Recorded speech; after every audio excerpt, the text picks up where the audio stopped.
Welcome in another episode of Lost in Paris with Jazzabela, where we travel through the jazz artists' lives, but not only just through their notes, but sometimes through their dreams. My guest today is someone whose tone feel both wise and searching. He can fill the room with stillness. He's a saxophonist, composer, and educator. He has collaborated with the most inventive voices of our time.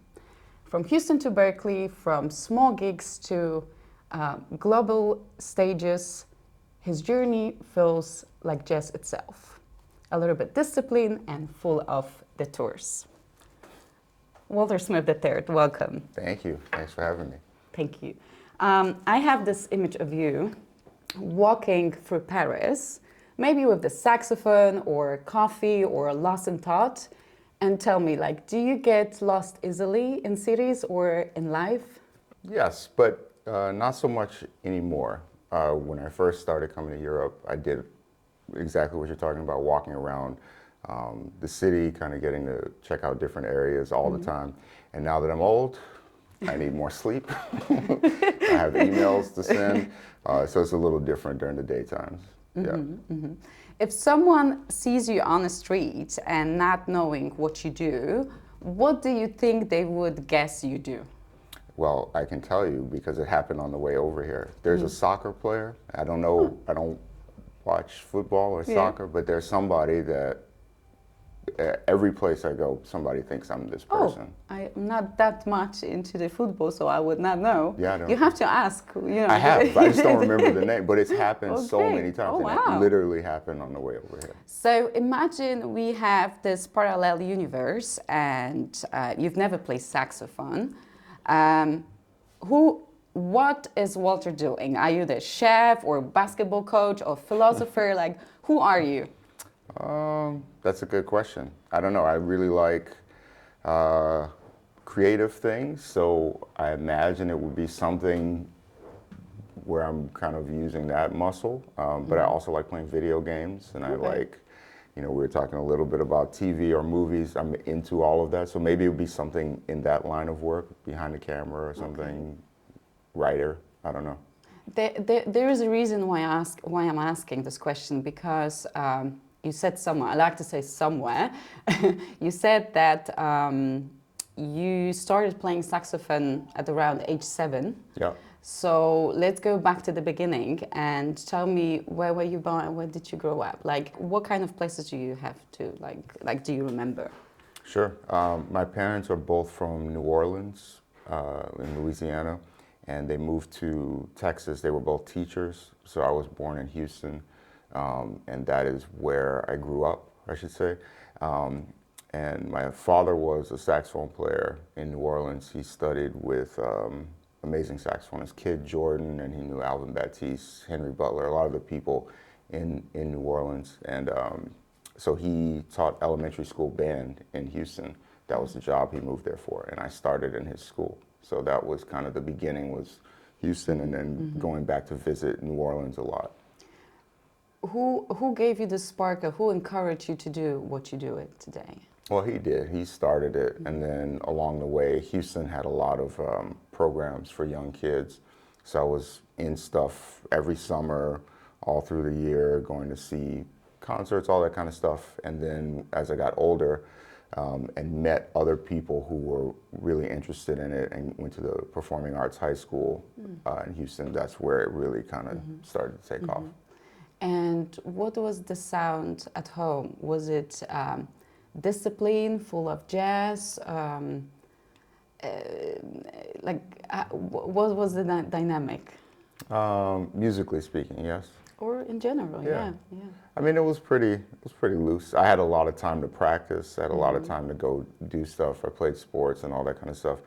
And then, but in the car, my dad would put a lot of different stuff on. He really liked Kenny G. So that was the first concert that I went to, was a Kenny G concert. He liked Gerald Albright, Tony, a lot of, like a mix of R&B and kind of contemporary. Do you still have the sound in you when you think about Houston or home? Yeah, of course, yeah. A lot of my favorite musicians My saxophone teachers are definitely like Texas tradition Okay. sound people, and then a lot of gospel music. All the stuff that kind of is happening around town is part of it. What part of your childhood is still in your music, if there's any? Maybe the fact that I'm not good at saxophone, that part of it. Still Thank you very much. Yeah. That would be it. Still struggling on some of that stuff, but yeah, I don't know, just the fun, the way that there were always things that I wanted to get better at. I still enjoy those things. It doesn't feel like work to me, you know what I mean? Even if I don't accomplish them, that feeling, yeah. All right. Did you speak a lot at home about emotions, love, life? Like, did anyone teach you to talk about emotions at home? Like, Wow, I thought we were just talking about, I don't know. yeah. I actually don't know. I don't remember. I don't think so. No, it's just like, question, which probably I know the answer, but is it easy for you to express the emotions through the music or through the words? Yeah, better through music. That's for sure. Yeah. That's for sure. Yeah.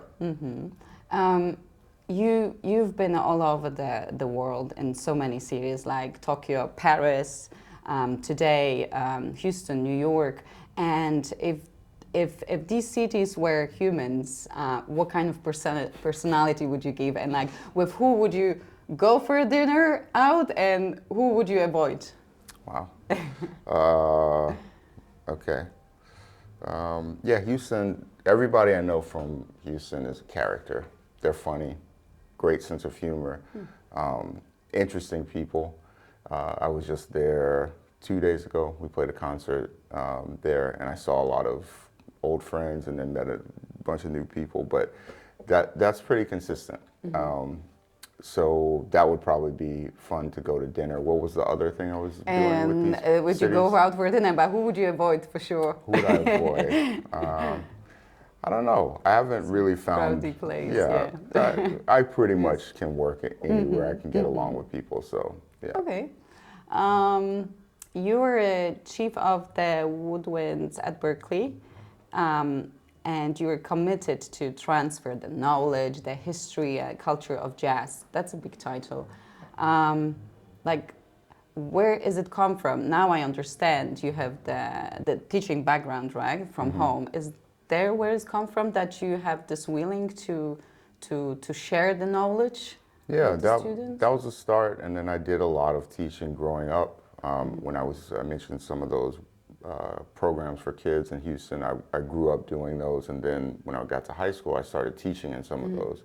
And it just always was a part of every musician I knew there in Houston or kind of wherever. They would be doing classes, or maybe they were teaching at a school and playing and all that. So that just always made sense to me.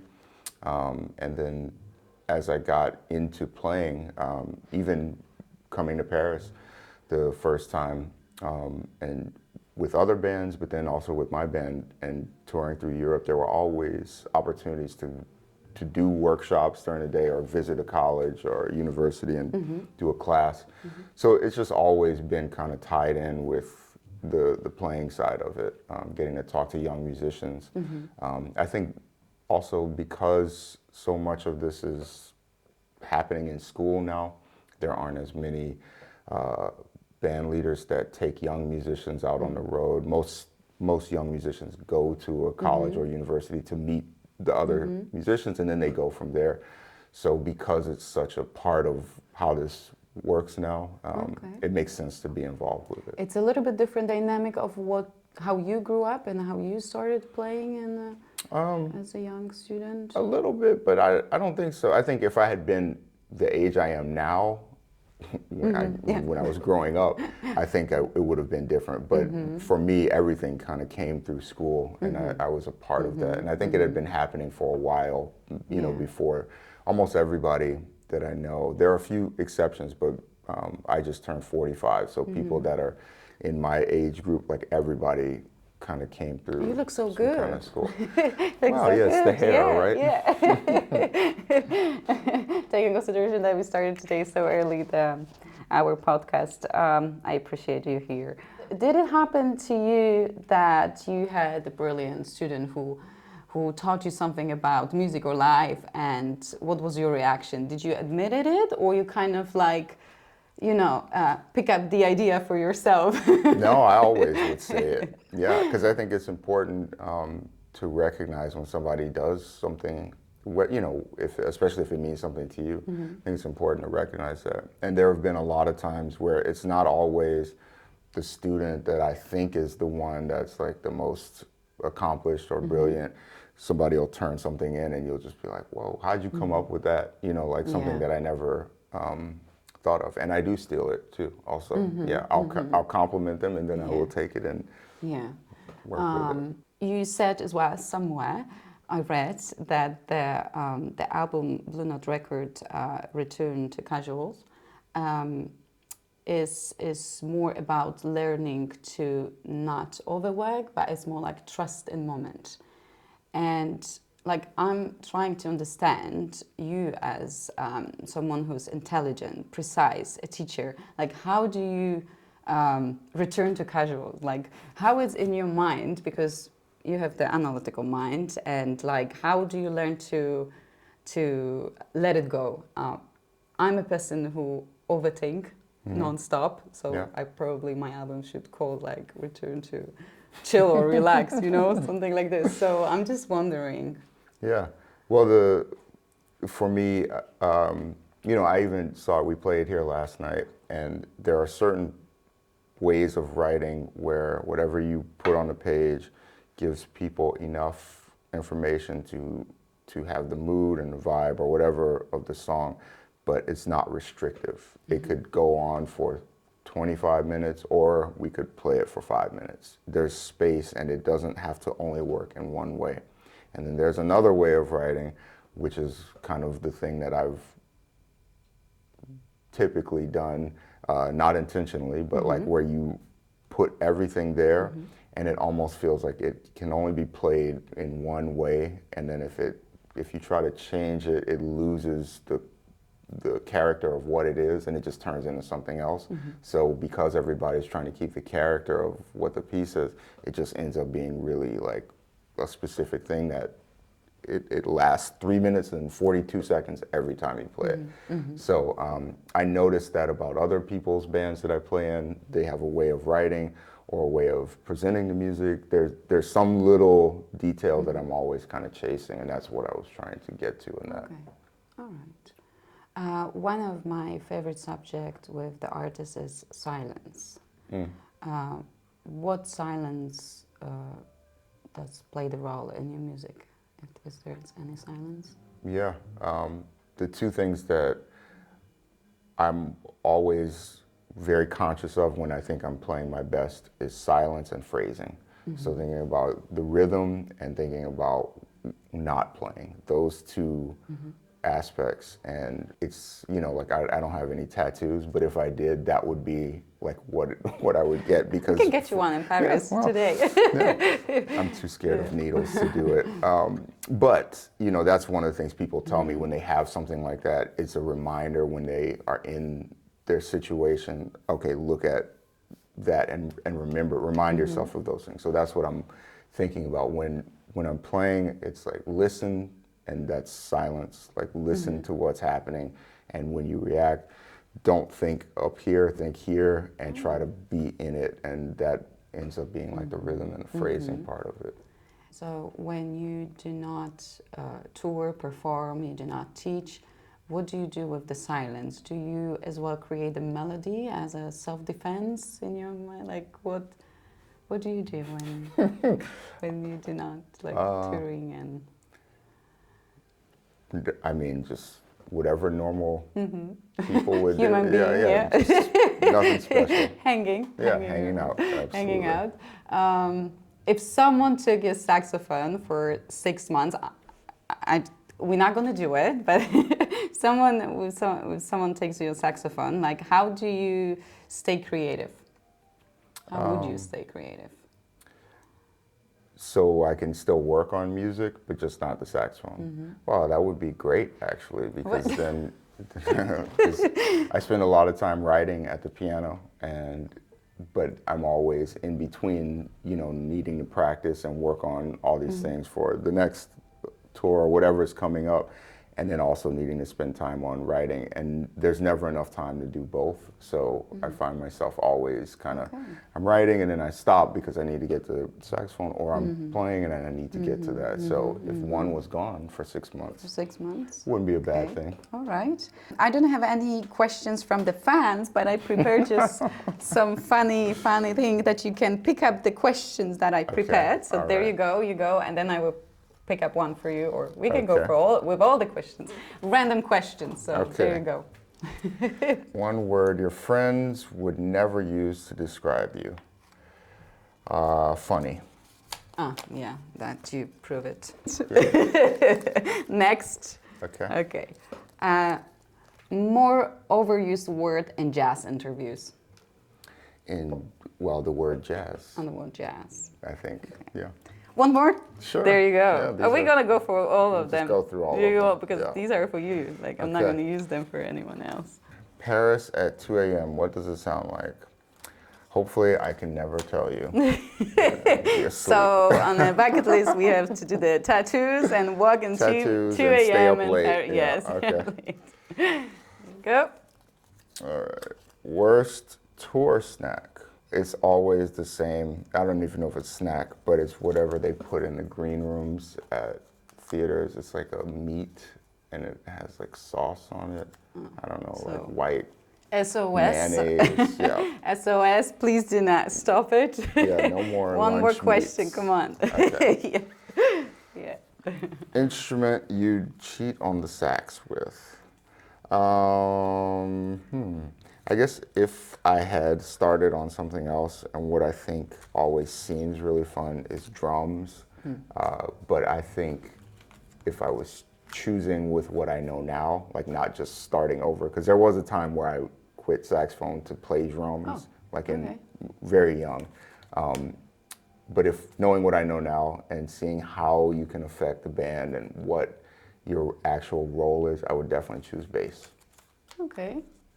Yeah, good to know. that is my favorite. Right. And if your life were the melody, where will you be right now? The intro, the chorus, the bridge, or the silence after the final note? Well, that has a direct relationship to aging, right? And hopefully we're in the intro. Yes. Yeah. Okay. I don't know, somewhere in there. Somewhere. Yeah. Not the final. No, hopefully. Not the final note. Hopefully not. Hopefully not, Walter.